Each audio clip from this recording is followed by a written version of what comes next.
Hello everyone, কেমন আছেন সবাই? আশা করি ভালো আছেন।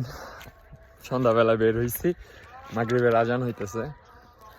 তো আমাদের রুমের পিছেই এই জায়গায় পানি জমা, আমরা আগে কখনো দেখি নাই। দেখুন কি সুন্দর পানি জমে আছে। কালকে ইনশাল্লাহ এই জায়গায় গোসল করতে আসতে পারবো, আগে দেখি নাই। সৌদি আরবে সাধারণত এরকম পানি খুব কমই দেখা যায়, জমা পানি। যে জায়গায় গর্ত থাকে নদীর মতো, এরকম জায়গায় পানি বৃষ্টির সময় আটকা যায়।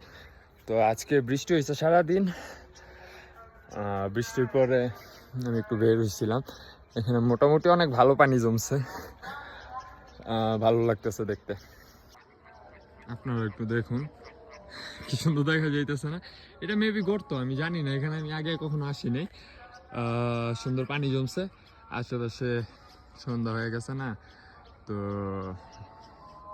সবকিছু অন্ধকার অন্ধকার লাগতেছে। আর ওই সাইডে আজান নামাজ হইতেছে।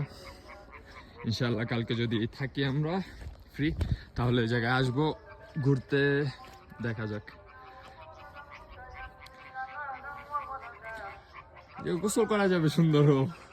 সিরিয়াসলি মাছ আছে নাকি? মাছ টাছ থাকলে মাছ টাছ ধরা যাইতো, এখানে মাছ পাওয়া যাবে না, কারণ হচ্ছে এই পানি 2 দিনের ভিতরে শুকায় যাবে। আজকে বৃষ্টি হয়েছে, আজকে পানি আসছে, কালকে 2 দিন রোদ পড়বে, এরপরে শুকায় যাবে। তো ভিডিওটা ভালো লাগলে পেজটা ফলো করে দিবেন আর ভিডিওটা লাইক করে দিবেন। ভালো থাকবেন সবাই, দেখা হবে নেক্সট ভিডিওতে ইনশাল্লাহ। ওকে, আল্লাহ হাফেজ।